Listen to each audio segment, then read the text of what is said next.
नमस्कार दोस्तों, BK study point में आपका स्वागत है।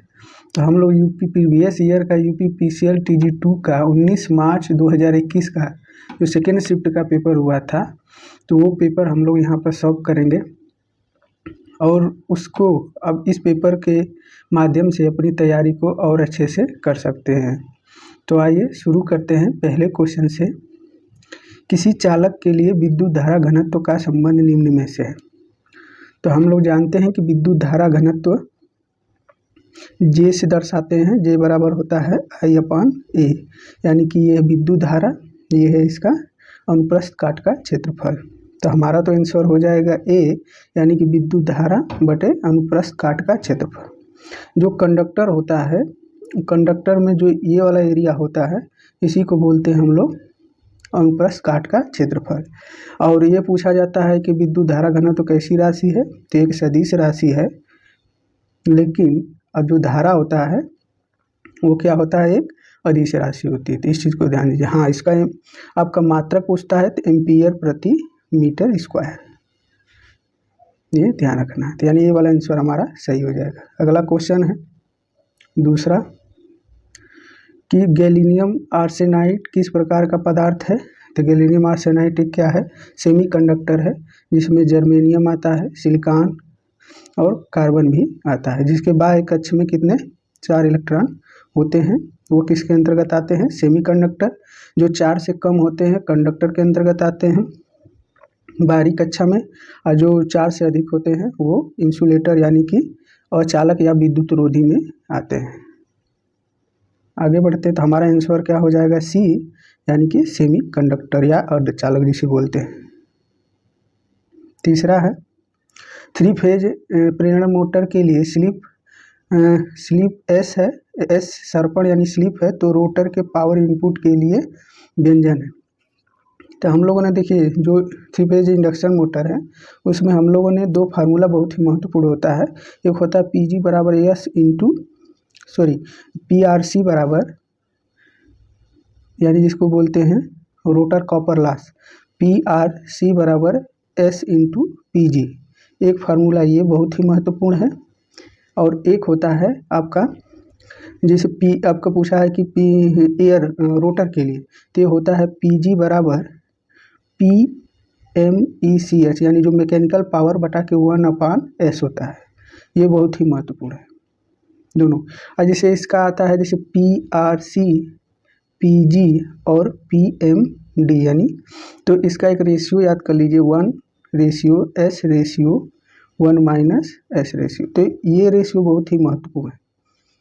कोई भी पूछेगा उसके रेशियो के माध्यम से आप इसको निकाल सकते हैं। ठीक है, तो हमारा आंसर कौन सा हो जाएगा आपका B, यानी P मैकेनिकल पावर अपान 1 - S। S क्या है, एक स्लिप है, तो B वाला आंसर हमारा सही हो जाएगा। आगे बढ़ते हैं 4 नंबर। 4 है कि सस्पेंशन प्रकार के विद्युत रोधी यानी इंसुलेटर के अधीन क्या होता है, तनन और स्पीडन प्रतिबल। स्पीडन प्रतिबल इससे उपयोग में निर्भर करता है या तनन। तो ये तनन यानी कि तनन और प्रतिबल, स्पीडन प्रतिबल दोनों पर निर्भर करता है। ठीक है, यानी ए वाला ऑप्शन हमारा सही हो जाएगा। आगे है 5वां, किसी लैब बाउंड DC मशीन में समांतर मार्ग A और ध्रुवों की संख्या P कब संबंध है। क्या संबंध होगा, क्या संबंध है। तो देखिए जब लैब बाइंडिंग होता है तो लैब में से AP, देखिए A बराबर P, तो A है समांतर पास, P है पोलों की संख्या, तो ये इसके बराबर होता है। अब P से एक याद कर लीजिए पैरेलल, यानी कि ये समांतर कनेक्शन को दर्शाता है। और इसका हम लोग कहाँ प्रयोग करते हैं, जहाँ पर उच्च करंट यानी कि हाई करंट का मान हाई हो और वोल्टेज का मान कम की आवश्यकता है, वहाँ इस बाइंडिंग का हम लोग प्रयोग करते हैं। ये बहुत ही महत्वपूर्ण है, यही क्वेश्चन पूछता है। और जितने भी पोल होते हैं उतने हम लोग ब्रश का इस्तेमाल करते हैं, ये भी पूछा जाता है, तो इस चीज़ को ध्यान रखना है। और वही अगर वेव बाइंडिंग है, वेव बाइंडिंग में क्या करते हैं, हमेशा समांतर पथों की संख्या 2 रखी जाती है, यानी कितना हो पोल हो लेकिन समांतर पाथ कितने रखे जाएंगे, 2। जब समांतर पाथ 2 रखे जाएंगे तो ब्रश भी उसमें हम लोग 2 ही का प्रयोग करेंगे। और ये किस लिए किया जाता है, जहाँ पर हाई वोल्टेज और लो करंट की ज़रूरत हो वहाँ पर हम लोग इसको प्रयोग करते हैं। तो ये इसको सीरीज कनेक्शन के नाम से भी जानते हैं। ये 2 क्वेश्चन बहुत ही महत्वपूर्ण है। तो हमारा आंसर क्या हो जाएगा, लैब पूछा है तो यानी बी वाला आंसर हमारा सही हो जाएगा। आगे है, एक सिंगल फेज ट्रांसफार्मर जिसकी क्षमता 25 kVA 2200/220 वोल्ट 50 हर्ट्ज है, तो द्वितीय वाइंडिंग की निर्धारित विद्युत धारा क्या होगी। तो हमें पूछा है कि निर्धारित विद्युत धारा कितनी होगी, इस पर हमें बताना है। तो इसको देखिए, हम तो आप जानते हैं कि ट्रांसफार्मर में एक होता है कि अपरेंट पावर, एक होता है अपरेंट पावर जिसको केवीए या वीए या एमवीए में ज्ञात करते हैं हम लोग। ये अपरेंट पावर और आवृत्ति यानी जिसको फ्रीक्वेंसी बोलते हैं, ये बदलता नहीं है। यानी जो हमें इनपुट पर प्राप्त होगा अपरेंट पावर वही आउटपुट पर होगा, और जो फ्रीक्वेंसी हमें इनपुट पर प्राप्त होगी वही आउटपुट पर होगी। तो ये 2 चीज़ें हमें बदली नहीं जा सकती। तो इस प्रकार हम लोग क्या, जितने 25 kVA अगर है तो हमें आउटपुट पर भी 25 kVA मिलेगा। तो देखिए, अगर हमें ये 25 kVA है तो इसके बराबर आउटपुट पर हमें द्वितीयक पूछा है, तो I2/V2 लिख सकते हैं, बिल्कुल लिख सकते हैं, क्योंकि इसी के बराबर ये भी होगा। इनपुट पर भी इतना ही होगा, आउटपुट पर भी इतना होगा। तो हमें I2 पूछा है। अब V2 का मान यहाँ पर दिया हुआ है, यहाँ पर देखिए ये 220 वोल्ट, ठीक है, 220 वोल्ट दिया हुआ है, क्योंकि ये स्टेप डाउन ट्रांसफार्मर में। तो V2 पर हमें 220 मिला। अब 25 kVA को लिख सकते हैं, kVA को 25, ये हो जाएगा 25,000। अब V2 का मान है 220, 0 से 0 कट जाए। अब 22 से इसमें भाग दे दीजिए। अब जब 22 से भाग करेंगे इसमें तो ये आएगा 113.64, यानी सी वाला आंसर हमारा सही होगा। अब भाग दे के देख सकते हैं। आगे है 7वां है, किसी विद्युत रोधी यानी इंसुलेटर के प्रतिरोध पर तापमान वृद्धि पर क्या प्रभाव पड़ेगा। तो देखिए, अगर एक इंसुलेटर हो जिसको कुचालक बोलते हैं, इंसुलेटर और एक सेमीकंडक्टर यानी अर्धचालक, ये दोनों होते हैं एनटीसी। एनटीसी मीन्स क्या होता है, नेगेटिव टेम्परेचर कोफिशिएंट, यानी ऋणात्मक तापमान गुणांक। इसमें क्या होता है कि तापमान अगर आप बढ़ाएंगे तो प्रतिरोध का मान घटता है और कंडक्टेंस यानी कंडक्टिविटी का मान बढ़ जाती है। तो ये दोनों इंसुलेटर और सेमीकंडक्टर दोनों क्या होगा, ये एनटीसी में आते हैं, यानी तापमान बढ़ाएंगे प्रतिरोध का मान घटेगा, यानी ये वाला आंसर हमारा सही हो जाएगा। और एक कंडक्टर से संबंधित क्वेश्चन आता है, तो ये पीटीसी होता है, यानी पॉजिटिव टेम्परेचर कोफिशिएंट, यानी कि धनात्मक तापमान गुणांक। इसमें क्या होता है, अगर तापमान बढ़ाएंगे तो आर का मान क्या होगा, तापमान जैसे बढ़ाएंगे आर का मान बढ़ेगा और जी का मान घटेगा, यानी कंडक्टिविटी का मान घटना शुरू हो जाएगा, इससे पॉजिटिव। एक आता है जेडटीसी यानी जीरो टेम्परेचर कोफिशिएंट, जिसमें मैग्नीन धातु आती है। मैग्नीन धातु किसका किसका मिश्रण होता है, आप कमेंट बॉक्स में लिख के बताइएगा। ठीक है, आगे बढ़ते हैं हम लोग। किसी तुल्यकालिक मोटर का यानी जो सिंक्रोनस मोटर का तुल्यकालिक प्रतिघात ज्ञात करने के लिए निम्नलिखित में किस विधि का प्रयोग किया जाता है। बेसिकली इसको पोटियर विधि बोलते हैं, क्योंकि जो प्रतिघात होता है, जो सिंक्रोनस प्रतिघात होता है, ये आर्मेचर प्रतिघात और लीकेज प्रतिघात के बराबर होता है। जो इसी को अलग करने के लिए ये विधि अपनाई जाती है। इससे संबंधित कुछ बिंदु नीचे लिखे गए हैं, इसको हम लोग देख लेते हैं। देखिए, इसमें लिखा है ना, देखिए पोटियर विधि, इसे क्या है, इस विधि में आर्मेचर प्रतिघात और आर्मेचर लीकेज प्रतिघात के प्रभाव को अलग किया जाता है। जो इसके प्रभाव हैं उसको अलग किया जाता है तथा यह वोल्टेज रेगुलेशन का एक सटीक विधि मानी जाती है, यानी ये वोल्टेज रेगुलेशन के लिए एक सटीक विधि मानी जाती है। इसे पोटियर त्रिभुज विधि, देखिए ये पूछे जाते हैं क्वेश्चन, जीरो पावर फैक्टर विधि या पोटियर प्रतिघात विधि भी कहते हैं। देखिए ये वाला इसका जिक्र हम लोग किए हैं, तुल्यकालिक प्रतिघात इसके बराबर होता है। और ये भी क्वेश्चन, देखिए ये क्वेश्चन पूछा जा चुका है कि ये जो तुल्यकालिक प्रतिघात है कि इनका जो डायग्राम होता है वो किसके है, तो ये OCC SCC open circuit characteristics जिसको बोलते हैं खुला परिपथ विशेषता, एक होता है शॉर्ट सर्किट कैरेक्टरिस्टिक्स। तो ये होता है आपका शॉर्ट सर्किट विशेषता। तो ये दोनों के बीच ये डायग्राम खींचा जाता है, तो ये डायग्राम भी आप लोग को याद रखना है। ठीक है, ये बहुत ही महत्वपूर्ण है। वो देगा कभी प्रतिघात तुल्यकालिक प्रतिघात किसी किसी के बीच में डायग्राम खींचा जाए तो OCC और SCC के बीच में। आगे है 9वां, एक किस प्रकार का दोष एक सममित यानी सिमेट्रिकल फॉल्ट दोष है। तो देखिए जो 3 फेज होता है वो एक सिमेट्रिकल होता है और एक होता है कि अनसिमेट्रिकल, जिसमें देखिए LG आते हैं, LL फॉल्ट आते हैं। ये क्या है, इनके बारे में थोड़ा सा हम लोग डिस्कस करते हैं क्योंकि इससे क्वेश्चन बहुत सारे पूछे जाते हैं। तो इसके बारे में कुछ बिंदु हैं को भी देख लेते हैं। देखिए इसमें है कि देखिए supply system basically 2 type fault to see देखने को मिलता है हमें। सिमेट्रिकल फॉल्ट सबसे ज़्यादा खतरनाक दोष होता है, ये सबसे ज़्यादा खतरनाक दोष होता है। इसको लाइन जैसे LG से दर्शाते 3 फेज फॉल्ट होता है। एक होता है अनसिमेट्रिकल फॉल्ट जिसमें लाइन टू ग्राउंड फॉल्ट जिसे बोलते हैं। यह ट्रांसमीटर और सर्वाधिक दोष लगभग 85% यही दोष मिलता है, यानी कि सबसे ज़्यादा दोष फॉल्ट किसको मिलता है, LG यानी लाइन टू ग्राउंड फॉल्ट को, इसको याद रखना। एक होता है लाइन टू लाइन फॉल्ट जब कोई 2 फेज आपस में कनेक्ट हो जाए, ये होता है। और ये फॉल्ट का सीक्वेंस है जो डेंजर के सिचुएशन में सबसे ज़्यादा 3 फेज, उसके बाद LLG, फिर L लाइन टू लाइन, फिर लाइन टू ग्राउंड, ये इसका सीक्वेंस है। कभी कभी सीक्वेंस भी पूछ देता है इसका, सबसे डेंजरस। 10वां है किसी सेल के ध्रुवों को जब 4 ओम वाले प्रतिरोध के बाहरी प्रतिरोध से जोड़ा जाता है तो उसका EMF 2.1 वोल्ट से गिरकर 1.0 यानी कि 1.8 वोल्ट हो जाता है। तो बाहरी प्रतिरोध से बहने वाली विद्युत धारा का मान ज्ञात है। तो यानी कि एक सर्किट है, मान लीजिए एक बैटरी है, किसी बाहरी प्रतिरोध से जोड़ा गया है,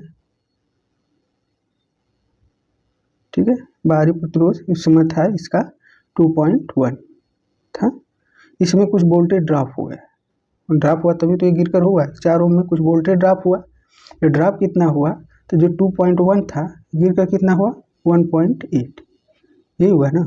तो देखिए यहाँ पर इसको यहाँ से कर देंगे तो 3 हो जाएगा, अब 1 में से 1 0, यानी 0.3 का वोल्ट का ड्रॉप हो गया इस प्रतिरोध के कारण। ये जो प्रतिरोध है यानी कि V वोल्टेज ड्रॉप, ये IR के बराबर है। ये वोल्टेज ड्रॉप इसी के बराबर हो सकता है ना। तो ये अब देखिए इसमें करंट कितना है वो तो हमें पता नहीं, यही करंट हमें ज्ञात करना है कि इसमें ड्रॉप जो हुआ तो उसमें बाहरी प्रतिरोध में हमें धारा कितनी देखने को मिली। तो V अपान क्या हो जाएगा R, प्रतिरोध दिया हुआ है। अब वोल्टेज ड्रॉप कितना है 0.3 अपान, उसके बाद आपका कितना है R 4 हो जाएगा ना। सॉरी मिस्टेक, एक मिनट रुक जाइए, इसको गलती हो गया। ये बोला है कि 2.1 से गिरकर 1.8 वोल्ट हो जाता है, यानी इतने वोल्टेज का इसमें उस प्रतिरोध के कारण ड्रॉप हुआ, तो ये ड्रॉप इसके बराबर हो सकता है। तो V अपान R बराबर I, तो हो जाएगा 1.8 अपान 4, ये होगा। सही ठीक है। तो देखिए 4 से 2 दूना 4, 2 18, 0.9, फिर 2 से भाग करेंगे तो 0.045 इसका आंसर हो जाएगा, यानी C वाला आंसर सही हो जाएगा। ठीक है, थोड़ा मिस्टेक हो गया, सॉरी इसके लिए। देखिए निम्नलिखित में से क्या प्रदीपन से संबंधित है। देखिए प्रदीपन से 2 नियम आते देखने को मिलता है कि एक लेम्बर्ट्स का कोसाइन ला, एक होता है इनवर्स स्क्वायर ला, ये 2 आते हैं। तो लेम्बर्ट, ये वाला ऑप्शन सही हो जाएगा। इससे संबंधित देख लेते हैं कुछ बिंदु जो बहुत ही महत्वपूर्ण है, प्रत्येक एग्जाम में पूछे जाते हैं। देखिए ला ऑफ इल्यूमिनेशन, प्रदीपन के नियम, व्युत्क्रम वर्ग के नियम, इनवर्स स्क्वायर ला। देखिए किसी सतह पर इल्यूमिनेशन यानी प्रदीपन उस स्रोत से सतह की दूरी के वर्ग के व्युत्क्रमानुपाती होता है। देखिए ई क्या है, इल्यूमिनेशन। आई एक इंटेंसिटी को दर्शा रहा है। देखिए आई एक इंटेंसिटी, डी एक डिस्टेंस है। इसके कहने का मतलब है कि अगर ये कोई सतह है, अगर कोई प्रकाश बिंदु यहाँ से इस पर पड़ रही है, ठीक है, यहाँ पर कोई प्रकाश बिंदु पड़ रहा है, तो जो ये डिस्टेंस होगा ये जो इंटेंसिटी के 1/d² के बराबर हो जाएगा। यानी कि जितना दूरी आप बढ़ाते जाएंगे इंटेंसिटी मतलब सॉरी आपकी इल्यूमिनेशन कम होता जाएगा, ये कहने का अर्थ है। इसी को कहते हैं इन्वर्स स्क्वायर लॉ।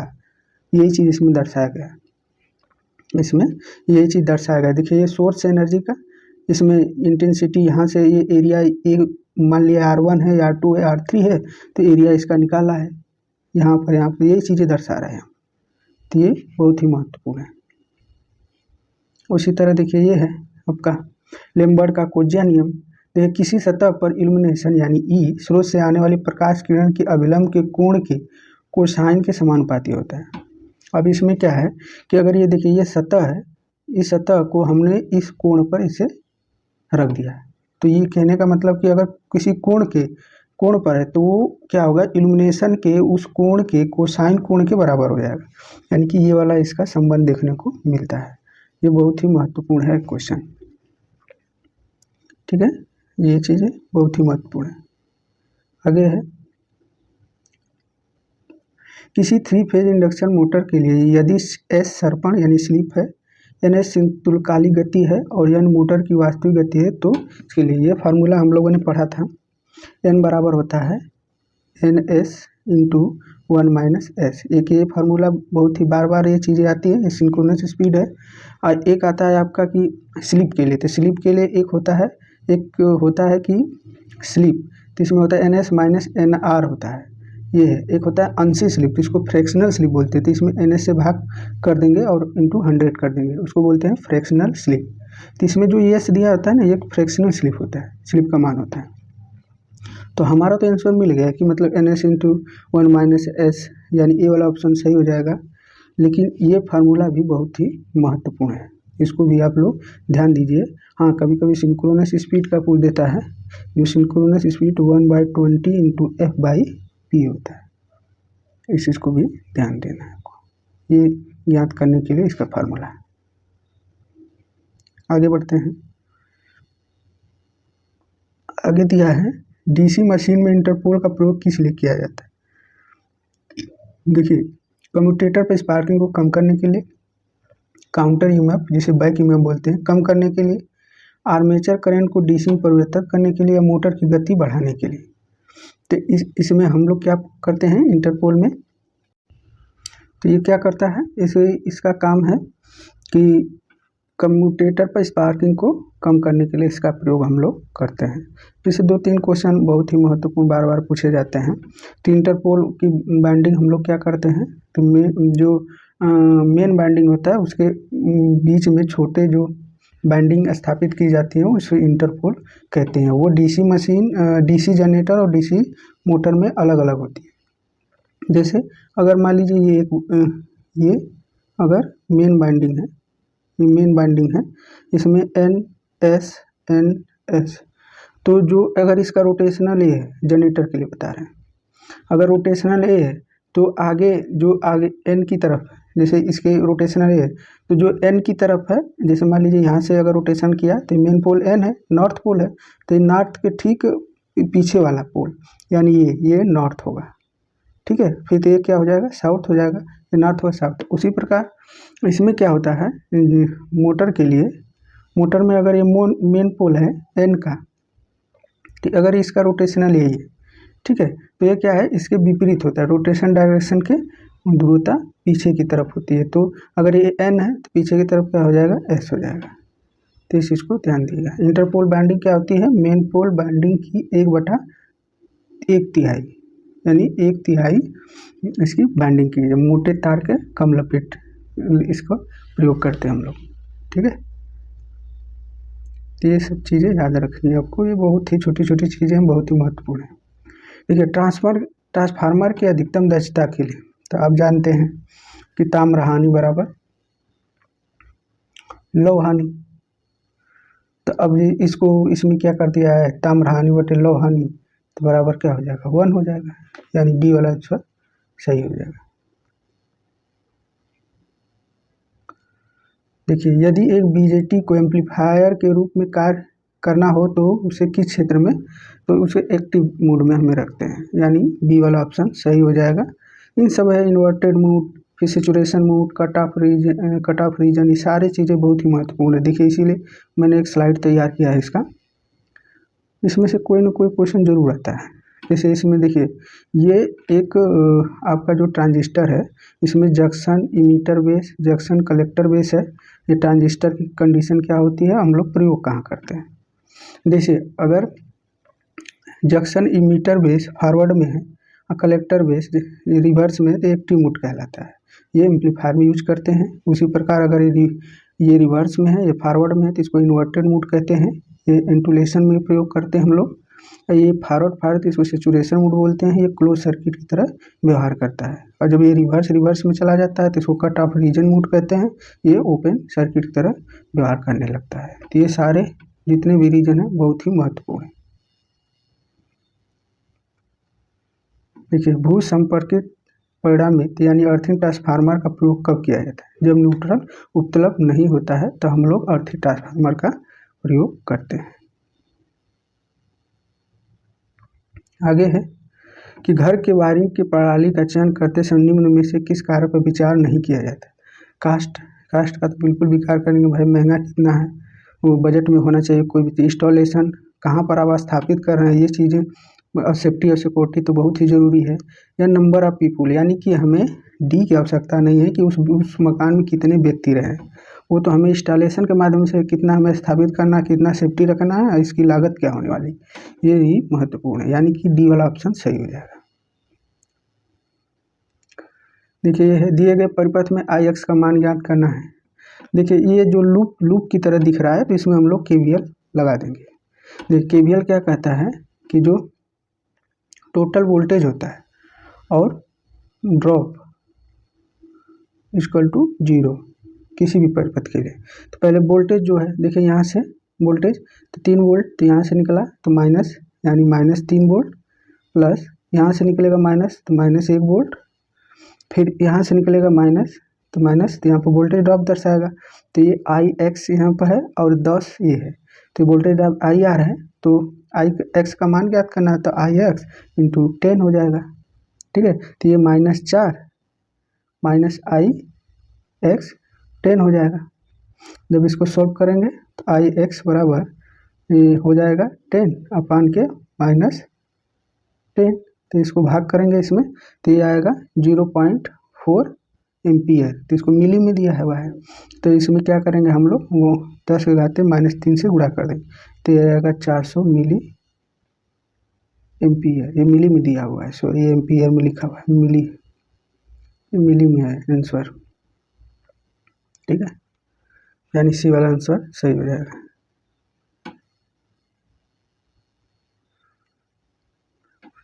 एक high pressure mercury vapour lamp किस प्रकार का है, एक डिस्चार्ज लैंप है, एक क्या है डिस्चार्ज लैंप है, तो इस चीज़ को ध्यान रखना। फ्लोरोसेंट लैंप को संचालित करना चाहिए बेहतर प्रदर्शन और उच्च आवृत्ति, पहला ही आंसर सही हो जाएगा। यानी बेहतर प्रदर्शन और उच्च आवृत्ति संकेत पर हमें इसे यूज करना चाहिए।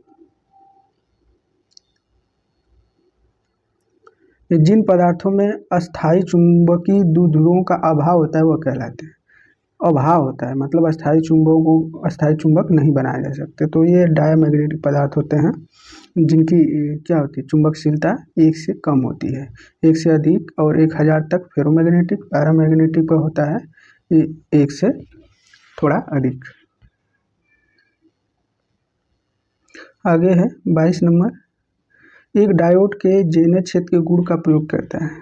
तो जैसे जो जेनर क्षेत्र होता है ना एरिया, वो हमें वोल्टेज रेगुलेशन को दर्शाता है, यानी बी वाला ऑप्शन सही हो जाएगा। ये एक वोल्टेज रेगुलेशन को दर्शाता है। किसी ओवरहेड लाइन इंसुलेटर के विफल होने निम्न कारण नहीं है, निम्न कारण नहीं, यांत्रिक प्रतिबल, पदार्थ की सांद्रता, दमन विसर्जन या अनुपयुक्त सत्यापन। यांत्रिक प्रतिबल तो है भाई, मैकेनिकल डैमेज चीज़ें तो कारण हो सकती है। पदार्थ की सांद्रता यानी किस चीज़ का बनाया गया है, और दमन विसर्जन यानी कि उसका जैसे बर्न हो गया ऐसा चीज़ तो हो सकता है। अनुपयुक्त सत्यापन ये नहीं है, डी वाला ऑप्शन आपका सही हो जाएगा। डीसी मशीनों में यांत्रिक डिस्टकारी को किस नाम से जाना जाता है? तो देखिए मैकेनिकल रेक्टिफायर इंग्लिश में बोलते हैं, या डी हो जाएगा कार्बन ब्रूस और सिस्टम। इसमें दो प्रकार से क्वेश्चन पूछे जाते हैं, एक होता है देखिए मैकेनिकल रेक्टिफायर, एक होता है मैकेनिकल इन्वर्टर, ठीक है, इन्वर्टर बोलते हैं। तो ये आता है, ये देखिए जो मैकेनिकल डिस्टकारी होता है ये डीसी जनरेटर के लिए अप्लाई होता है। क्यों? ये क्योंकि ये एसी को डीसी में कन्वर्ट करता है, डीसी जनरेटर, इसीलिए इसको मैकेनिकल रेक्टिफायर कहते हैं। और ये मोटर जब होता है डीसी मोटर, तो ये क्या करता है, ये क्या करता है आपका डीसी को एसी में कन्वर्ट करता है, ये डीसी को, इसीलिए इसको मैकेनिकल इन्वर्टर कहते हैं। और इन दोनों प्रणाली का नाम ही है मैकेनिकल कन्वर्टर। क्या बोलते हैं? मैकेनिकल कन्वर्टर के नाम से जाने जाते हैं इन दोनों प्रणाली को। ये सब किससे आता है? कार्बन ब्रूस सिस्टम प्रणाली से। डी वाला ऑप्शन हमारा सही हो जाएगा। आगे है, वह रेट जिस पर किसी बैटरी की धारिता का निर्माण किया जाता है उसको सी रेट कहते हैं। ये क्वेश्चन पूछा गया था, इसको सी रेट कहते हैं। बैटरी से 2-3 क्वेश्चन जान लेते हैं। बैटरी की क्षमता MVA, VA, इससे हम लोग ज्ञात करते हैं वोल्ट एम्पियर में, वोल्ट एम्पियर या मिली वोल्ट एम्पियर, सॉरी ये तो ट्रांसफार्मर का बताने लगे। ये बैटरी इसको एम्पियर आवर्स में ज्ञात करते हैं कि MAH मिली एम्पियर आवर्स या एम्पियर आवर्स में ज्ञात करते हैं बैटरी की जो क्षमताएं होती हैं। बैटरी की जो लेड एसिड बैटरी होती है इसका जीवन काल 2 से 5 वर्ष तक होता है, ये भी याद रखना है आपको, लेड एसिड बैटरी। आगे है 60 हर्ट्ज आवृत्ति वाले एक प्रत्यावर्ती धारा का उच्चतम मान 120 एम्पियर है, तो उसके तत्कालिक मान के लिए क्या होगा? तो हम लोग जानते हैं जैसे एक आई है, स्मॉल आई दर्शाया तत्कालिक मान, IM यानी मैक्सिमम मान को दर्शाता है, साइन ओमेगा टी होता है। ये समीकरण हमें देखने को मिलता है साइनसोइडल में। तो इसमें 60 हर्ट्ज तो IM मैक्सिमम मान दर्शा रहा है, तो 120 तो होने वाला है, ये तो कन्फर्म है। क्या साइन ओमेगा 60 पाई टी होगा? इस पर हम लोग डिस्कस करेंगे, क्योंकि ओमेगा बराबर होता है 2 पाई एफ होता है, तो 2 पाई एफ होगा। अब फ्रिक्वेंसी का मान दिया है 60, तो 60 दूना 120 यानी 120 पाई होगा, न कि 60 पाई, यानी कि हमारा आंसर बी सही होगा। थोड़ा सा भी मिस्टेक हुआ आंसर गलत हो जाएगा, आपका आता हुआ भी, ठीक है। आगे बढ़ते हैं 27। एक हैलोजन लैम्प का जीवन काल होता है, बेसिकली इसका 2500 से 4000 तक होता है, लेकिन ऑप्शन है नहीं, तो इसके साथ हम लोग डी के साथ जाएंगे। 2000 और 3500 घंटे, इतना हैलोजन लैम्प का जीवन काल माना जाता है। कौन सा डिजिटल गेट गुणक प्रचालन निष्पादित करता है? तो देखिए जो आपका नंद गेट होता है, जिसको यूनिवर्सल गेट, नंद और नार एक यूनिवर्सल गेट है। क्यों है इसके बारे में हम लोग आगे डिस्कस करेंगे। देखिए इसका क्या होता है, ये एंड गेट का उल्टा होता है। तो एंड गेट में क्या होता है, A.B बराबर Y होता है, यानी Y बराबर A.B। और इसी का उल्टा होता है, इस पर बार लगा देते हैं तो ये नंद गेट के लिए हो जाता है। उसी तरह और गेट का 1 + B Y= होता है, इसी पर बार लगा देते हैं तो नार का हो जाता है। आर का उल्टा नार, नार का उल्टा आर होता है। तो इसका पूछा कि गुणन वाला, तो गुणन वाला तो है, अपोजिट तो पूछा नहीं। अगर पूछा कि गुणन प्रचालन का विलोम होता है तब नंद गेट के साथ जाते, तो ये तो पूछा है कि गुणन प्रचालन, ये गुणन प्रचालन को ही दर्शाता है, तो यानी कि बी वाला आंसर हमारा सही हो जाएगा, एंड गेट। इसका भी फिगर भी बहुत आसान है। देखिए एंड गेट का इस तरह बनता है, AB 2 इनपुट 1 आउटपुट, Y यहाँ पर 0 लगा देंगे तो क्या हो जाएगा, नंद गेट हो जाएगा। उसी प्रकार आपका ये देखिए इस प्रकार से होता है, 2 इनपुट 1 आउटपुट, Y आपका और गेट, इसमें यहाँ पर लगा देंगे तो ये हो जाएगा नॉर गेट का। तो छोटी छोटी चीज़ें हैं, बहुत ही महत्वपूर्ण एग्जाम पॉइंट ऑफ व्यू से। जैसे किसी अति खिंचाव युक्त केबल, मतलब सुपर टेंशन केबल के लिए वोल्टा की रेंज है। जैसे अभी हम लोग बात करते हैं, एक होता है LT लो टेंशन बोलते हैं, एक होता है एसटी, हाई टेंशन बोलते हैं। एक होता है एसटी, सुपर टेंशन बोलते हैं। एक होता है ईएसटी यानी हाई एक्स्ट्रा टेंशन। फिर उसके बाद ऑयल फील्ड के नाम से आ जाता है, मतलब इसमें ऑयल में हमें और केबल में हमें ऑयल का प्रयोग करने लगता है। ये बेसिकली 11 केवी तक ही माना जाता है। फिर 11 केवी से 1 केवी तक, और 1 केवी से 11 केवी तक हाई टेंशन में, और 11 से 33 केवी तक सुपर टेंशन में, और फिर 33 केवी से 66 केवी तक एक्स्ट्रा हाई टेंशन में। और जो 66 केवी से अधिक होता है 132 केवी तक, वो ऑयल फील्ड जो गैस टाइप होता है उसमें आता है। तो हमें पूछा है सुपर टेंशन का, सुपर टेंशन 11 से 33 यानी बी वाला आंसर हमारा सही हो जाएगा।